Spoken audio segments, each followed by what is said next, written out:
ساڵتان لێبێت بینەرانی کورسات من هاوڕۆتۆفیق ئەڵخێمشەی پانۆراما پێتان گەیشتنەوە بۆ قسە باسکردن لەسەر نێوماڵی کورد و هەروەها لێکترازانی کورد و ئەو مەترسیانەی کە بەرەنجامی ئەم لێکترازان و دوورکەوتنەوە و ناتەبایی و ئەم لێکتێنەگەیشتنی کە هەیە لە نێوان لایەنە سیاسیەکانە بە دیاریکراوی لە نێوان یەکێتی و پارتی. ینی هەرێمی کوردستان ئەگەر یەکانگیری و سەقامگیری و هەروەها بەرقەراربوونی ئاسایش و وە کۆدەنگی لایەنە سیاسیەکان نەبێ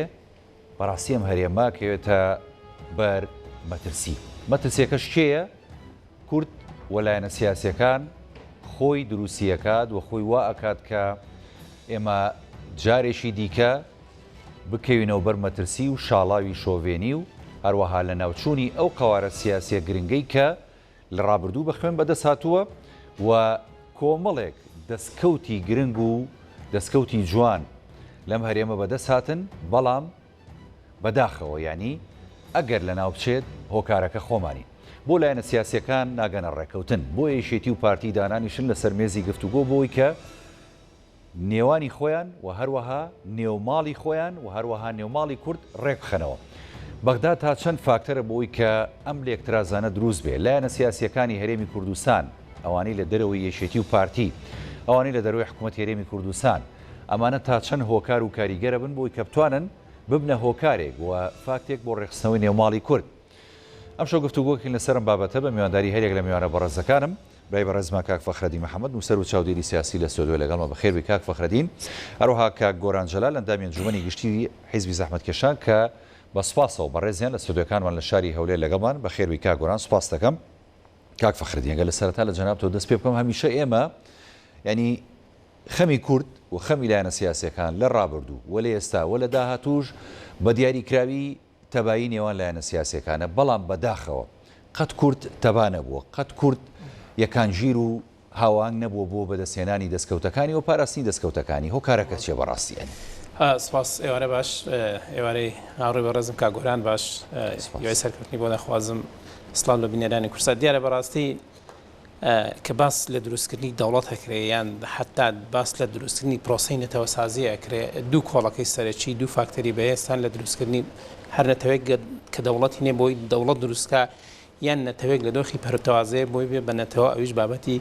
هەردوو فاکتەری خودی و بابەتی یان فاکتەری دەرەشی و ناوخۆییان. ئەگەر کورد هەموو فاکتەرە بابەتەکانی لەبار بن بۆی کە مێژوێکی درێژی هاوبەشی هەیە بە زمانی هەیە و ڕەگەزی هەیە و بەشێک لە سمبول و یادەوەری هاوبەش لە نێوان ئەم نەتەوەی هەیە بۆی پێکەوە لە ڕابردووە گری بدان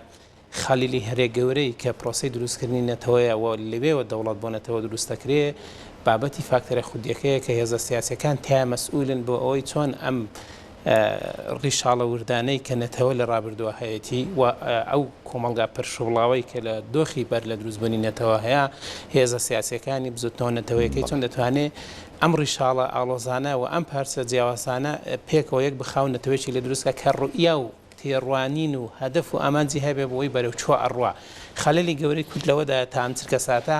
هێزە سیاسیەکانی نوێنەرەکانی و ئەوانەی ئەم وڵاتە بەڕێوە ئەبەن بەڕاستی ڕوئایەکیان نێ بۆی ئەم وڵاتە بەرەو چوە ئەڕوا. یعنی کێشە ئەوە ئێستا ئێمە لە بەردەم دۆخێکی ئاڵۆزی ناوچەی و نێودەوڵەتین و دۆخی شڵژاوی ئێستای جیهان بە جۆرێکە ئەگەر هێزە بچووکەکان و هەرێمەکان زۆر بە وریاییەوە زۆر بەدیقەتەوە ئەڵسوکەوت لەگەڵ بارودۆخەکانەکان لەوە ئەسێت لەگەر یەک گێشاوە نقۆم بن. هەرێمی کوردستانی چێکە لە وڵاتانەی بۆی هەیە لە ئەنجامی ئەم ئاڵۆسکانە گەورەی کە لە ئاستی دنیا هەیە یەک شەپۆلێک بدا بەرەو ئەم منتیقەیە هەرێمی کوردستان تووشی جێژای گەورە بێ بۆ ئێمە ناتوانین کۆکبین لەبەرەوەی بەڕاستی هێزە سیاسەکان ئێمە هێزی توانم برم تا ئاستێکی زۆر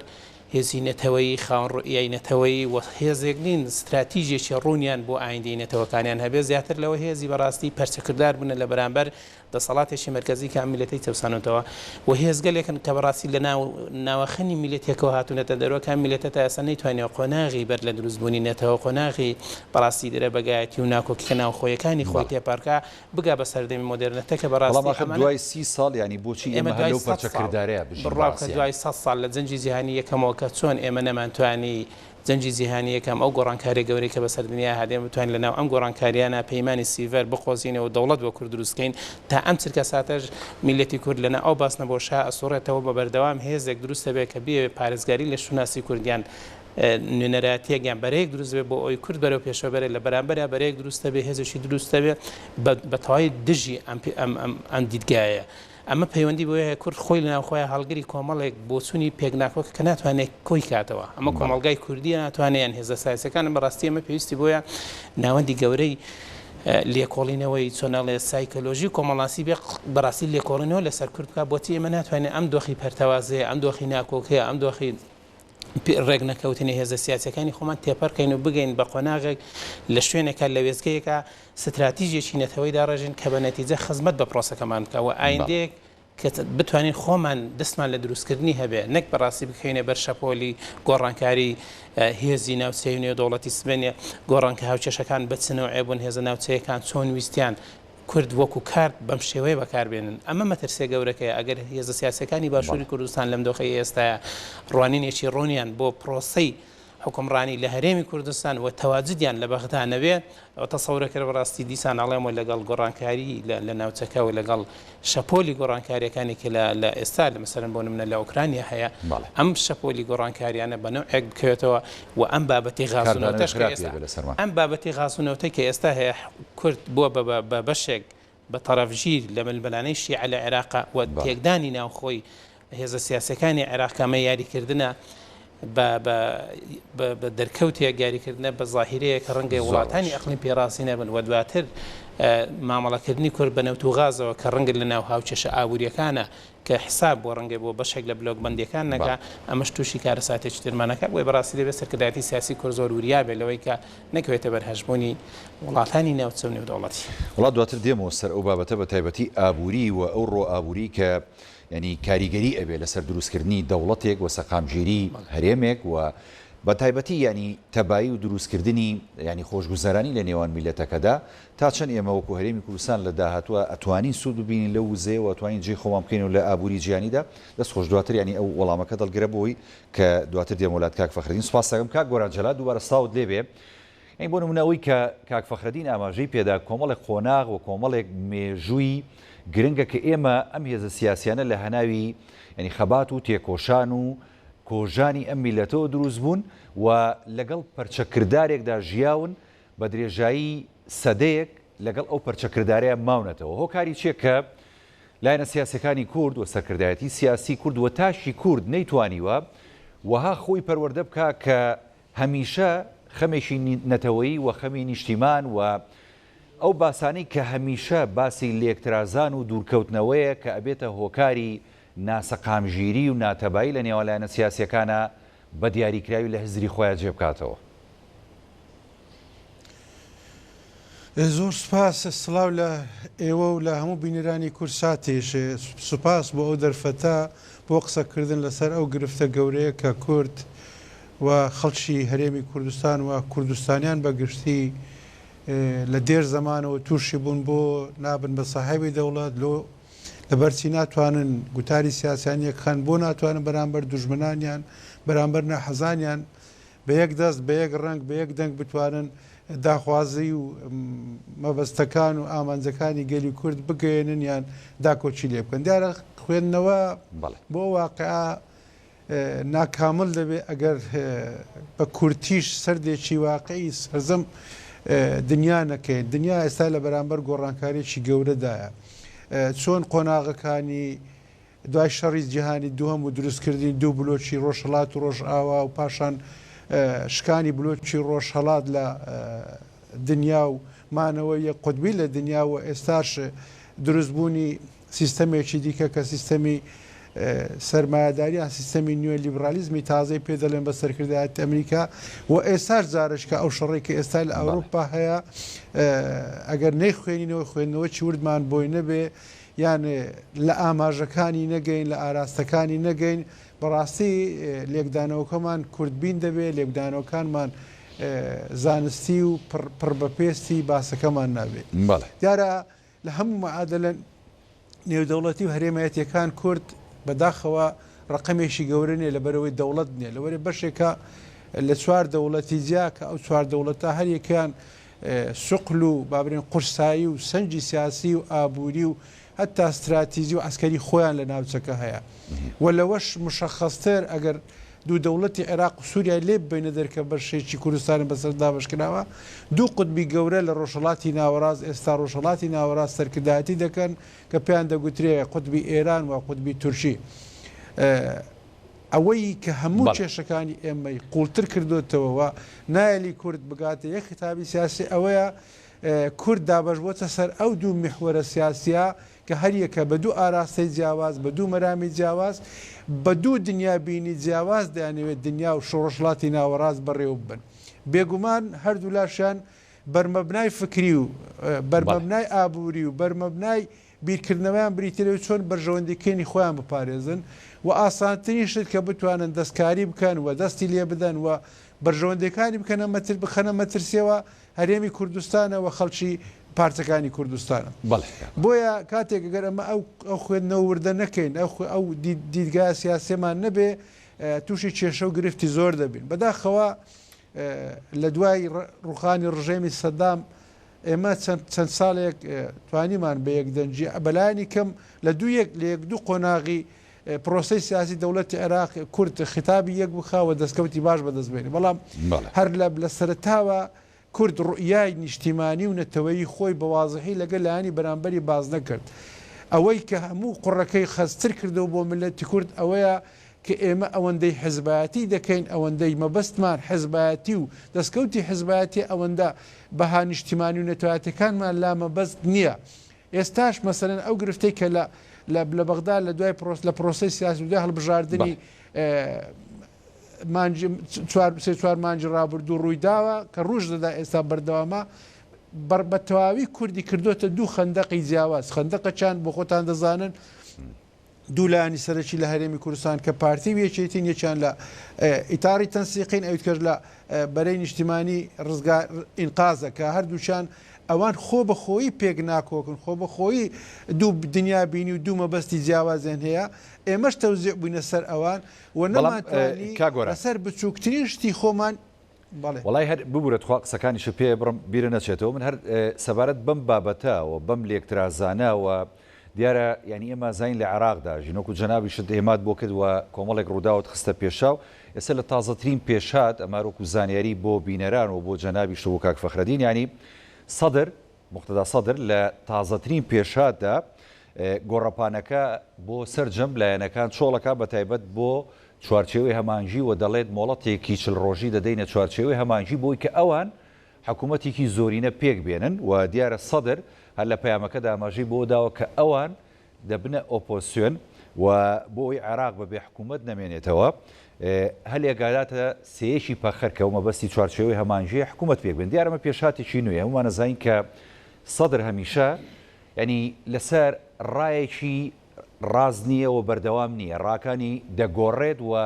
زۆر جاری ژاوپەیمانەکانی جێدەیەڵێ پێ دوایە نەمێ بکەمە پرسیارێکا گۆران بە تایبەتی بۆ تۆ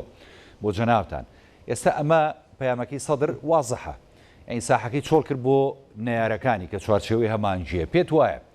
چوارچێوەی هەمانجیە توانێت حکوومەت پێک بێنێ بەبێ سەدر چکە سەدر وەکو پێشتر ڕێککەوتبوون لەگەڵ پارتی دیموکراتی کوردستان و سونەکان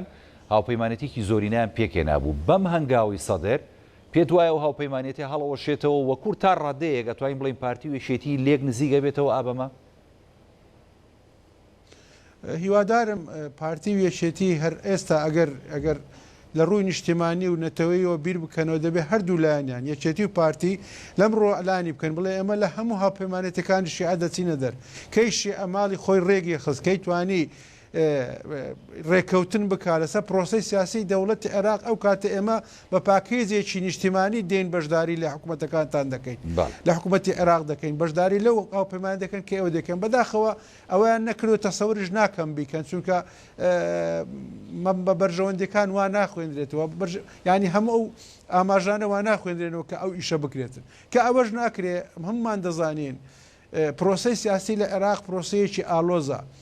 زۆر لە مێژە هەموو چاودێرانی سیاسی لەو بڕواەن کە دەوڵەتی عێراق ئەگەر بێ بە ئارامی ئیدارەی خۆی بکە حکومڕانی بکە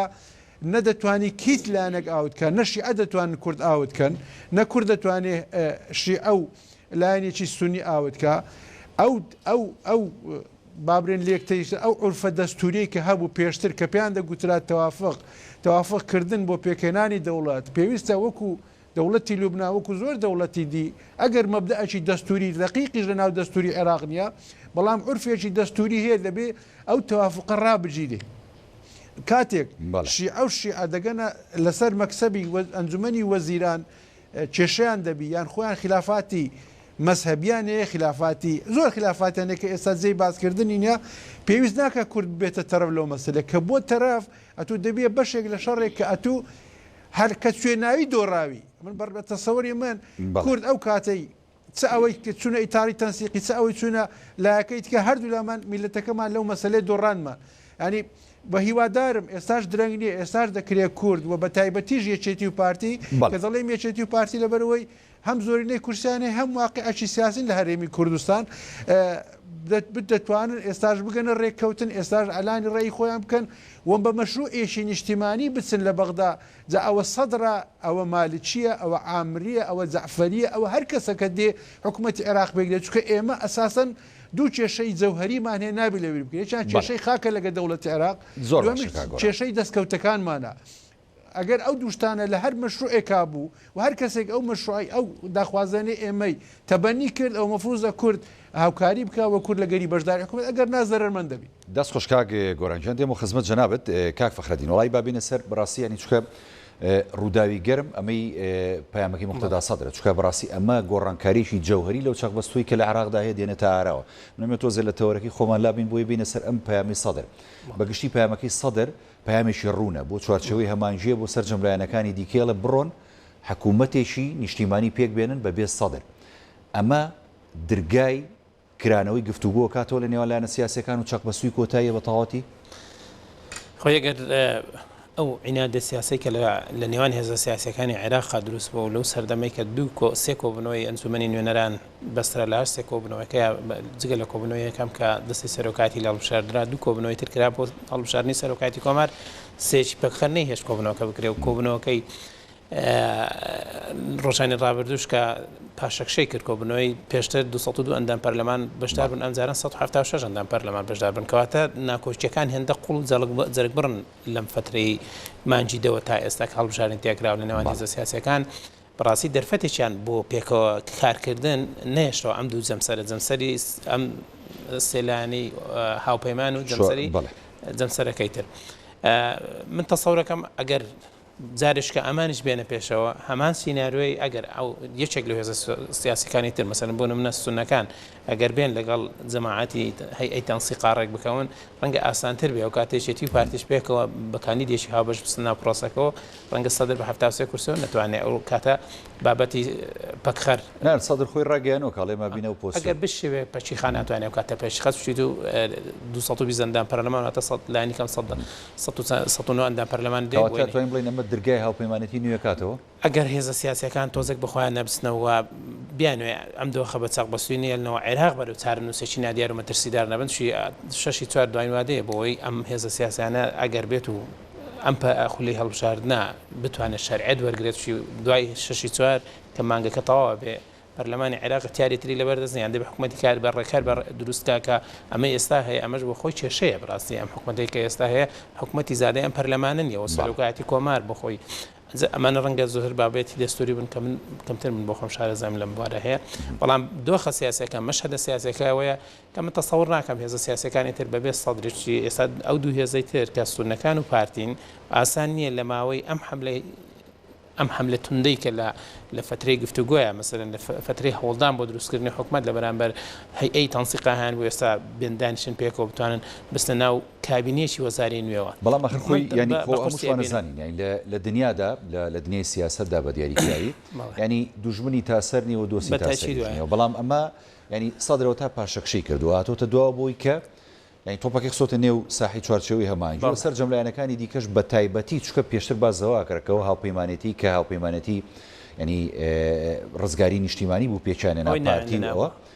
ینی بەنیازی هەڵۆشانەوەی بوون ئەو تامە ئاماژەی هەڵۆشانەوەی هاوپەیمانێتیە کەواتە ئەوەی جەنابەت ئاماژەی پێکی سونە بەرەو ینی ئەو چوارچێوەی هاوپەیمانێتی و کوردە ڕات و کوردیش بە دیاریکرای منەمە پرسیارەکەەوە ها بکەم ئەبێتە ڕێخستنەوەی نێوماڵی کورجارێکی دیکە بە تایبەتی لە نێوانێشیتی و پارتی چکە بەڕاستی دوورکەوتنەوەکی زۆر هەبوو لە پەیوەندەکانیان ئەزانێت ئەم دوو هێزا ئەوکو پێشتریش ئاماژەمان پێکرد هەرێمی کوردستان جگەل لە فاکتەری پێکەوەی کارکردنیان ئەم دوو هێزەکە مەسئولن لە چارەنووسی سیاسی هەرێمی کوردستان ئەم دوو هێزە جگە لە پێکەوە کارکردن جگە لەوەی کا پێکەوە هەماهنگ و هاوکار بن چ لە عێراق وەکو پاکێجێکی یەگرتو نەراتی دۆزی کورد بکەن چ لە هەرێمی کوردستان وەکو دوو هێز بتوانن بە باشی ئیدارەی هەرێمی کوردستان بدەن اختیاری دومیان لە بەردەستنی اختیاری دوم زەربەدانە لە کۆی ئەسمونەکە هەرێمی کوردستان کە بە نەتیجا پێش هەر کەسێکم دوو هێزە سیاسیە تووشی زیانە بن بۆیە باشترین حەلە فعلەن ئەگەر بێت و ئەمە بە دەرفەتی وەربگیرێ پارتیوێکی تیجاریش کە پێکەوە دابنیشن و بەڕاستی بەدەر لە بابەتی عینادی سیاسی و بابەتی غروری هەندێک کورسی زیادوەمانە ئەوەی کەلۆشیک لەسەر هێزە سیاسەکان دەیخوازێ ئەوەی کە بارودۆخی هەرێمی کوردستان پێویستێتی لە ڕوانگەی ئەم مەسئولیەتەوە بەڕاستی چارەسەرێک بۆ دۆخی چاقبەستووی هەرێمی کوردستانی جابنەچی بەڕاستی ئەو دۆخی کە ئێستاش لە هەرێمی کوردستان هەیە کە ئەو دوو ئیدارە یە زەقی کە ئێستا بتەوەی دیارە و جۆرێک لەو گەمارۆدانەی کە بەشێک مەسەرەن ئەم سنووری گرتوتە لە ڕووی ئابووری و کۆمەڵی بابەتی تریشەوە ئەمانە ئەگەر ئەمە ڕەبتی بۆ بارودۆخەیان بە پرۆسی لەدایکبوونی حکوومەتی عێراقەوە هەبووە بابەتی سەرۆکۆمار پەیوەندی بەم بارودۆخەوە هەیە کە هەرێمی کوردستان ئەم تەنگەژەی لە هەرێمی کوردستان هەیە بۆیە ئەگەر ئەم دوو هێزە ڕێکەوەن بۆ ئەوی لە عێراق پێکەوە چۆن ئیشەکان و بە نەتیجە هەرێمی کوردستانیش دەکەوێتە بارودۆخێکی ئاسایی و ئاسوودەتر بۆیە من هیوادارم ئەم ببێ بە دەرفەتێک ئەم دوو هێزە سیاسیا پێکەوە دابنیشن و چارەسەرێک بۆ هەرێمی کوردستان و بۆ نوێنەراتی کورد لە ناو بەغداش بدۆستنەوە وڵات دەبێت تریانی هەر لەم شەوەی دەبێت ئاماژەکان دەربکێ بۆ ئاراستەی کەیتر کورد ینی هەوڵی ڕێخستنەوەی نێوماڵی خۆی بە دیاریکراویشێتی و پارتی من تەمەنا دەکەم بەس مدەم پێ نییە دەستخۆش دێمە خزمەت جەنابەت کاک فەخرەدین کاک گۆران ینی بۆ نمونە ئێستا بابینەوە سەر بەڕاستی ینی پەیامەکەی سەدەر ینی پەیامێکی وازەحە و ڕوونە و تا ڕادەیە دەتوانین بڵین لە بەیانیەوە و لەم شەویشەوە چەقبەستووی سیاسی لە عێراق و ئەو پەیوەندی لەرزۆکی لە نێوان زۆری لەلایەنە سیاسەکان هەبوو ئەو ناتەبایی لەسەر پێکێنان و دانیشتنی ئەنجومەنی نوێنەران هەبوو لەسەر دەنگدان بەسەر کۆمار بە دیاریکردنی گەورەترین کوتەی پەرلەمانی بۆ ڕاستپاردنی بە پێکێنانی حکوومەتی نوێی عێراقی بەرەو کۆتا ئاچێت بەڵام من ئەمێ پرسیارەکەەوە ها بکەم بیبەسمەوە بە نێو ماڵی کورد بە دیاریکراوی بۆ یەکێتی و پارتی چکە لە ڕابردوو بینیمان دابەژون بەسەر ئەو دوو بەرەی کە هەبوو بەرەی چوارچێوەی هەمانژی و بەرەی سەدە ئەمە ئەگەر کورد یەک بخاتەوە یەکێتی و پارتی لەم شەوە یاخود لە بەیانەوە دەستکەم بە گفتوگۆ و دانوستان تا ڕادەیەک تەبابن لەوەی کە دەچنە بەغدا لەسەر دەستکەوتە نەتەوەی و نیشتیمانیەکان کۆک بن و لە بەرامبەر ینی لایەنەکانی پێکێنەری حکوومەت گفتوگۆ بکەن ئەتوانین ئێمە دەستکەوتی گەورە بەدەست بێنین و تا ڕادەیە گەرێمی کوردستانی شخێسە لەو چەقبەستووی کە تێکەوتووە ڕزگار بکەین بێگومان هەموو دەمێ و هەموو کاتێکە کورد بە یەکگرتووی چوبیتە هەر پرۆسەیەکی سیاسی و سەرکەوتوو بووە بەڵام ئەگەر بە دوو تیر چوونیان بە دووی ئاراستە چوونیان بە دوو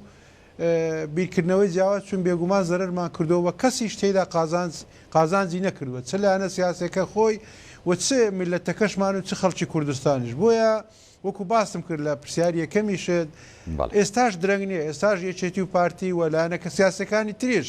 مەفروزە ئەوە بکەنە قەزەیەکی نیشتیمانی و مەفروزە قیادەی سیاسی کورد هەموو لایەنەکان تەنها یەکێتی و پارتی ناچووکەوە هەر ڕووداوێک لە بەغدا ڕوو بدا هەر کێشەیەک لە بین یەکێتی و پارتی بی ڕاستەوخۆر کاریگەری لەسەر یەکەیەکەی تاکانی کۆمەلگا هەیە دکەواتە لایەنە سیاسەکانیش تاکانی کۆمەلگاش ناوەندە سیاسەکانی هەرێمی کوردستانیش حەقیان هەیە قسەیەکیان هەبێت لەو پرسە ئەنی بەڕاستی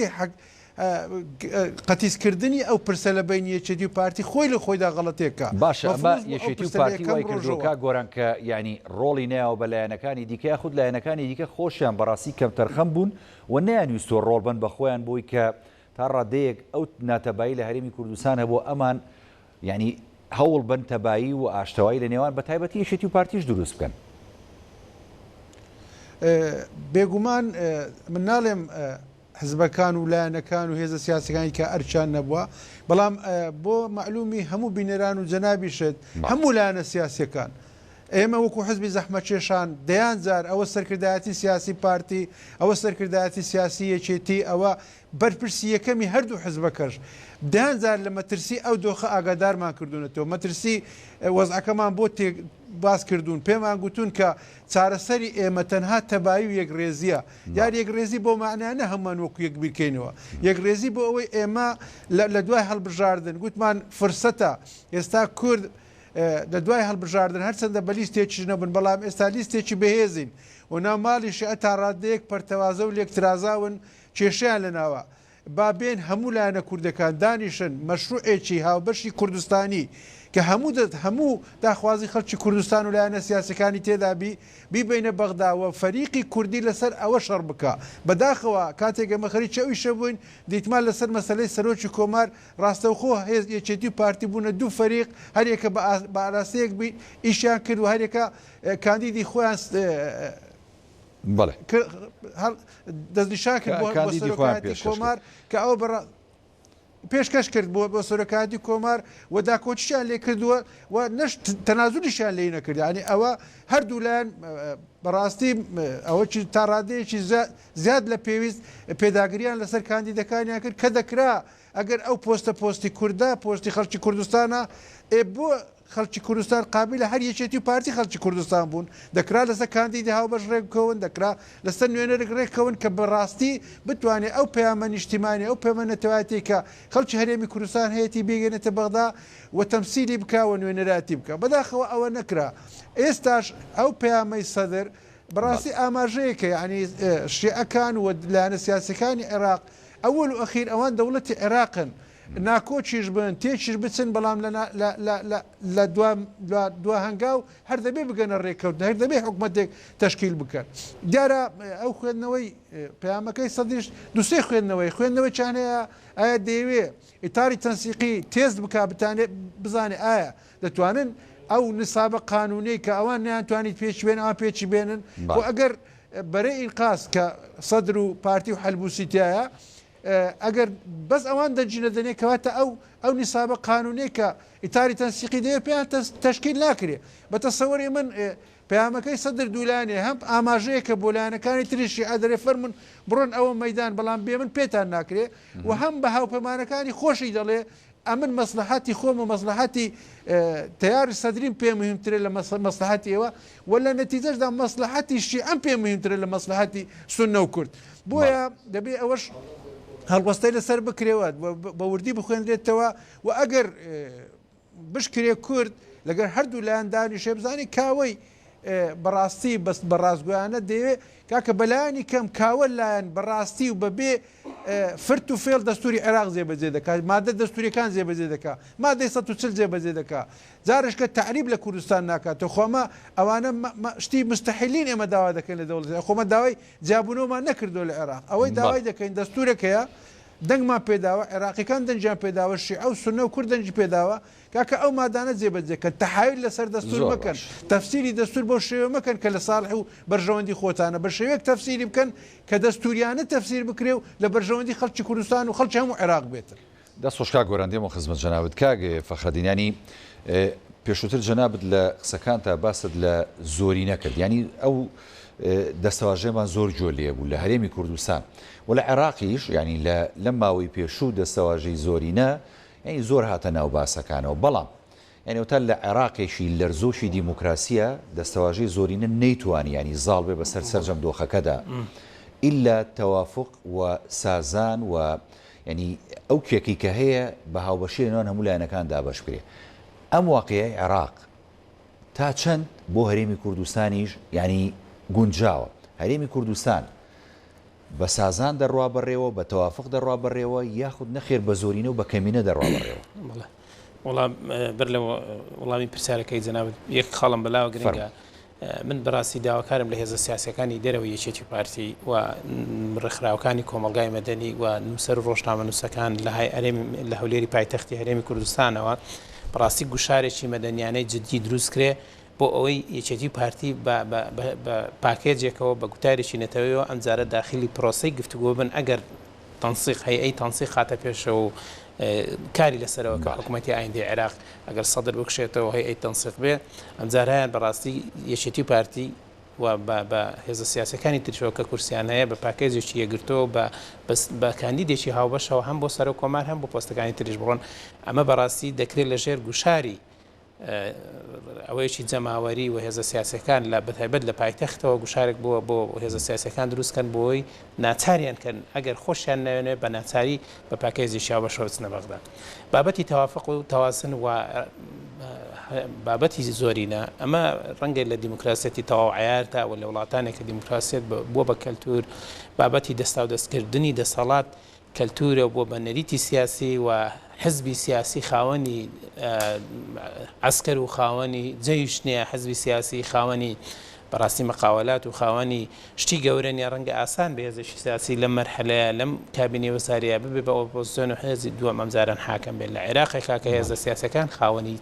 چەکن لە عێراقێکا کە لە پشتی دەوڵەتەوە دەوڵەتی بەهێز هێزە سیاسەکانن ئەم هێزە سیاسیانە ئەسڵەن گومانیان هەیە هێزەکەی بەرامبەریان ئەگەر دەسەڵاتی گرتە دەست بێنێ پەیماڵیان ناکەو لە ناویان نابە و ئەسڵەن ئەوەی لە دەستیانە لیان ناسەنێتەوە بۆ کۆتا زەرزاریشکە نتوانن بێنەوە ناو پرۆسەکەش ئەمە هەم بەدگومانیە هەم بابەتی ئیدارەدانە تۆ لە دەرەوەی حکومەت بی ناتوانێت ئیدارەی هێزێکی عسکەری گەورە بدەیت بۆیە بەڕاستی مەشهەدی سیاسی عێراق پرۆسی سیاسی لە عێراق و ململانەی حزبە سیاسەکان لە عێراق زۆر جیاوازە لەگەڵ ململانەی هێزە سیاسەکان لە ئاستی دنیا خۆ ناشکرا ئەمە تا سەروابێ بەڵام ئەم خۆناغی ئێستا ئێمەتیان وایە هەرێمی کوردستانیش بە زۆرێک لە زۆرەکان ئەو جیاوازێنێ لە هەرێمی کوردستانیش دوو زۆنی بە نەوعێک لە نەوەکان ینی هەرێمی کوردستانیش دوو زۆنی دیاریکراومان هەیە لە زۆنی سلێمانی یان زۆنی ئیدارەی سەوزی جاران یەکێتی تیا باڵەدەستە خاوەن هێزی سەرباسیە و لەو لاشەوە پارتی تاکە هێزەکە ڕێگە بە هیچ هێزێکی تر نادا ئەسڵەن مەسەلەن کورسێک لە هەڵبژارنەکان بێنێ مەترسی بێت لەسەری ڕەنگە ڕێگە بات بە دەنجی ئازاد و بەهێزی کاریگەر نادا لە وڵات لەو ناوچانە هەبێ بۆی بەڕاستی لە کوردستانیشە ئەم دوو هێزە پێویستە تا ئەو کاتەی خەڵکی کوردستان هێزە سیاسەکانی تر بە باشی دەتوانن بێنە پێشەوە بە دیل دروستە بێ بۆم هێزانە و دیموکراسی دەچێتە سەرسکە ڕاستەقینەکەی خۆی ناتەبای و ناکۆچی لە بینی لایەنەکانێ دیارە ئێمە لایەنە سیاسەکانی دەرەوە یەکێتی پارتی ئەگەر لە هەر لایەکمان بپرسی لە هەر کەسێک حزبێکی سیاسی و هەر لە هەر هاوڵاتێکی پرسی هەردەم گوتومانە کورد پێویستی بەوەی هەیە ناوەندێکی سیاسی هەبێت کە هەموو لایەکی تێدا کۆک بێ و دەسەڵاتی سیاسی حەکر نەکرێت لە حزبێک لە دوو لە سێ حزبی سیاسی بەداخەوە ئەوە نەکراوە و ئەوە بەرپرسێکم لە نەکردنی ئەو مەسلەی یەکێتی و پارتین کە نانەوێ لە مەسەلە چارن سازەکان خەڵکی دی بەشدار پێ مە زۆر جار پێمان گوتون ئەوە ماشن هەردوو سەرکردایەتی یەکێتی پارتیۆنەکە کە ئێمە پلەو پۆستی بەغدامان نایە پلەو پۆستی بەغدا بۆ خۆتان ئەوەی ئێمە دەمانەوێت کاکە دەمانەوێت بەشدار بین لە قەراری سیاسی دەمانەوێت بزانین میلەتی ئێمە کە دەستە بەغدا بۆ چ دەچی ئایا ئەمە هەر دەچین پۆستی سەرۆک وەزیران و سەرۆکی کۆمار و وەزیری دەرە و وەزیری دارایی وەزیری فلان و فیسال وەرگین یان ئەوە تا دەچین ئێمە ئەو پۆستانش بەکاردێنێن لە پێناو دەستکەوتی زیاتر بۆ گەلەکەمان بەداخەوە هەتا ئێستا ئەوەی دەیبینین نەلایەنە سیاسەکان کە یەکێتی و پارتین بەگوێ ئێمەیان کردووە نە بۆ خۆشیان مبادلەیەکی لەو بابەتیان کردووە و ئێستا باشترین کاتەوە ڕۆژ بە ڕۆژ ساڵ بە ساڵ زیاتر پرۆسی سیاسی لە عێراق ئەومان پێ دەڵێ کە کورد پێویستی بە ناوەندێکی سیاسی هەیە هەموو لایەنە سیاسەکان حیزبی زەحمەتکێشان لێسا ناتوانێت ئەو پێشنیارەکە کاگۆران کردومانە پێشنیارەمان دەزاری کە پێشستا کردووە جارێک کەش دەیکەینەوە لە ئاخیر زار بۆ معلومە بەڕێستان لە دوایین سەردانی برادرانی ئەندامانی مەکتەبی سیاسی یەکێتی نیشتیمانی کوردستان بۆ پیرۆزبای سەرکەوتنی کۆنگرەی حەزبمان جارش کە تاکیدمان کردەوە کە کورد پێویستی بەو هەنگاوانەیە پێویستە یەکێتی شانی قۆڵکە بە برادرانی پارتیشمان هەماشت گوتومانەکە کە کاتێک باسی زۆری دەکەن باسی براگەوری و زۆری دەنگەکانتان دەکەن پێویستە زیاتر تەوازە بنوێنن زیاتر لەو مەسەلانە خۆتان خورتکەنەوە زیاتر لە خزمەت دەستکەوتەکانی ملەتی ئێمە بن دیارەکە لە گفتوگۆی سیاسیدا هەردوو لایەن نکۆڵی لەو ڕاستی ناکەن کە پێویستی ئەو بابەتە چەند پێویستە بەڵام کە دێتە سەر ئەرزی واقعی و دێتە سەر بەرژەوەندی حەزبەکان بەداخەوە نایکەنە وەرەقەی عەمەل نایکەنە کارنامەی جێبەجێکردن و لایەنەکانی پێدا کۆ بکەنەوە ئەگەنا زۆر ئاسانە ئێستا هەموو لایەنە سیاسەکان لەگەر کۆمەڵێک کەسایەتی لە وڵاتەکەمان هەیە ناوەندێکی سیاسی گەورە دروست دەکەن بەس بۆ پرسە نیشتیمانیەکان و با جێگای پەرلەمانش نەگرێتەوە جێگای ئەنجومەنی وەزیرانش نەگرێتەوە با کاری خۆی بک کاری ئیستیشاری بکە لە مەسەلەکان هاوکاری یەکێتی و پارتی و حزب و لایەنە سیاسەکان بکە بۆی هەنگاوی نەخوازەڵە هەنگاوی خراپ نەنێن یان هەنگاوێک نەنێن لە بەرژەوەندیگەری کوردستان نەبێت. دەست خۆش کاک گۆران سوپاس دەکەم کاک فەخرەدین دواپەیام و سەرنجی خۆ دەگەر بگەێنی سوپاس دەکەم. من هیوادارم ئەم ماوە دوور و درێژەی کە ڕۆی لە بەردەستی هێزە سیاسەکانی کوردستان و خەڵکی کوردستان زۆر بەڕوونی پێوەی دیارە کە لەم زۆری سیاسەتە نامرتاح و ناڕاستی ئەگەر ئێستا ڕاپرسێک لە ڕێگەی شاشەکانەوە بکری خەڵکی کوردستان چەند ڕازیە لە ئەدای ئەم ماوەیە کە لە دوای هەڵبژار لە دوای ئۆکتۆبەری 2021ەوە هەڵبژاردن کراوە تا ئێستا هێزە سیاسی کوردەکان بە بادانە بە ملیەکتری بادانە چەند خەڵک ڕاستی خەڵک ناڕازیە لەمە لە دۆخی هەرێمی کوردستان ناڕێزەیە. هیوادارم ئەمە بکرێت بە دەرفەتێک بۆ ئەوەی کە هێزە سیاسەکان و بەتابەتیش جاریشتر ئەڵەمە یەکێتی پارتی دانیشن بگەڕێنەوە پێویستی بە نەرمی نواندن هەیە و تەنازولاتەیە یەک بن بێنەوە سەرمێزی گفتوگۆ و ئاگایان لەوە بێ کە هێزە گەورەکانی دنیا ئامادەنین تا سەر پشتیوانی هیچ هەرێمێک و ناوچەیەک بکەن و لە کاتێکە کە بەرژەوەندەکانیان ئاڵگۆڕی بەسەرا بێ ئامادەن بەجێمان تەنازولکردن بۆ یەکتری عیبە نییە نەک هەر شاناسیە و ئەوە دەتوانێت بمان هێڵێتەوە دەتوانێت پێشمان خە دەتوانێت بە باشی ئەزمونونەکەمان پارێزێ بە پێچەوانەوە زۆر دوور نییە ئێمە لە ئەگەرێکا لە گۆڕانکارێکە ئەوی هەشمانە لە دەستماچێ بۆی هیوادارن نەگەینە ئەو دۆخە و کاڵک بە ئاشنەوە نەشکێنی. سواز بۆ برای بەڕێزمە کاک فەخرەدین محەممەد و سەر و چاودێری سیاسی کە لە سودۆ لەگەڵ مابی سپاس بۆ برای بەڕێزمە کە گۆران جەلال ئەندامی ئەنجومەنی گشتی حیزبی زەحمەتکێشان کە ڕاستەخۆ لە سودۆکانمان لە شاری هەولێر لەگەڵ مابوو. سپاسانەکەم. بەڵێ بینەرانی بەڕێز هەڵقەم شەی پانۆراما پێشکەش کرا تا بێگەشتنەوەشی دیکە خواتان لەگەڵ.